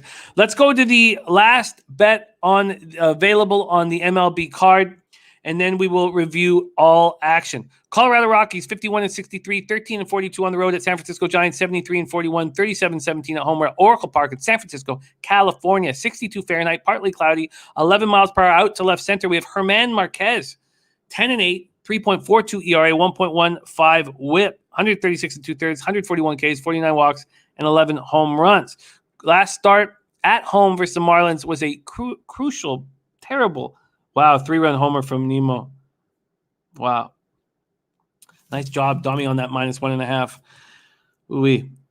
Last start, I should have bet him at home, and CT Bays said it. CT Bays said, look, Marquez at home, simple. Now we'll go over his splits here in a second. Marquez last start, 6 innings, 2 hits in that opportunity, 4-2 win. At home, he's 7-2 with a 3.05 ERA, a 199 points batting average. He's worse on the road. He's 3-6 with a 4 ERA and a 244 points batting average. Logan Webb also has very interesting splits. On the year, he's 5-3 with a 3.19 ERA, 1.16 whip. His last start, he went 6 innings, allowed 3 hits, 1 earned run. It was a solo shot, 1 walk, 9 Ks, and he looked very good in a 2-1 extra inning loss at the Brewers. He's pitching very well. At home, 3-0, 1.85 ERA, 207 opponent's batting average. On the road, 2-3, 4.20 ERA, 247 opponent's batting average. And he's coming off a good road start. That tells me that Logan Webb is locked in right now. But the Rockies are smashing righties over the last 30 days. 273 with an 822 OPS. Giants are doing the same versus righties. 255, 807 OPS. Rockies bullpen over the last 30 days, terrible. 6.01 ERA, 1.47 whip. Whereas the Giants bullpen last 30 days, 2.71 ERA, 0.96 whip. So much better. So let's take a look at the baseball data here. Against Marquez, these Giants are hitting 370 with a 1.041 OPS. But against Webb, these Rockies are hitting 328 with an 875 OPS. They hit them both. CT Bays, there he is. CT Bays gave us the Marquez. He gave it to me on a platter. God, CT Bays, such a great capper. Keep an eye on what he does. He says Marquez plus 170. I'm on it. Let's go to the market here. This total opens up at 7.5 juice to the over. It's now juice to the under. And a huge move to the Giants. Webb opens up at -154. He's now -192. Jesus. A 38-cent move to the San Francisco Giants. Now let's move over to the cash. We have 5,699 tickets in. 79% of tickets, 80% of cash on the Giants. 63% of tickets and 51% of cash on the over. And it's moving towards the under. Wow. So the first 5, which I should have attacked, opens at 4 and is now at 3.5 juice to the over. That push at 4 is crucial. Sammy Comer says Marquez this year for San Francisco, 10 2/3, 15 hits, 15 earned runs.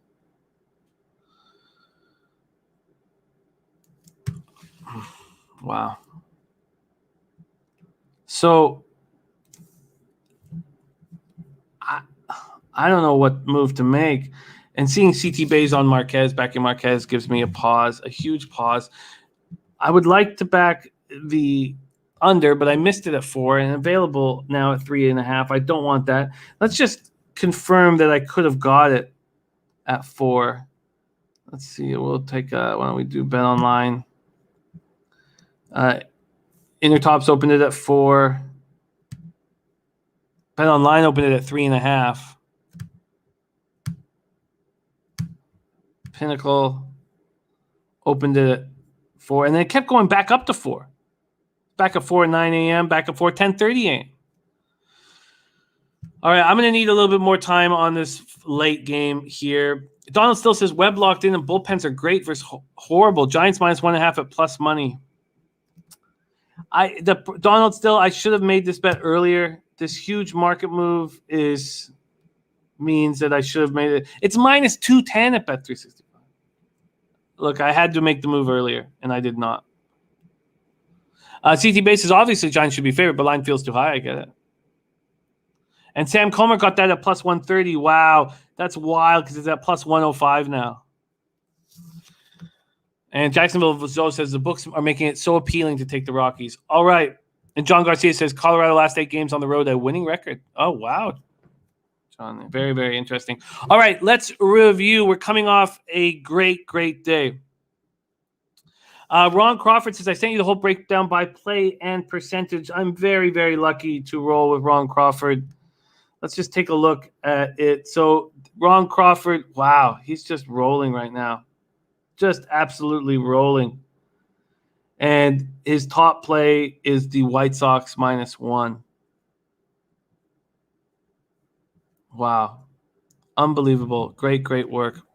Muhammad saying the price isn't worth it. Says the Giants are looking so patient and composed at the plate. Tough to fade them against a team that can't hit on the road. You need everything to go right for the Rockies to win the game. Price isn't worth it. Okay, let's.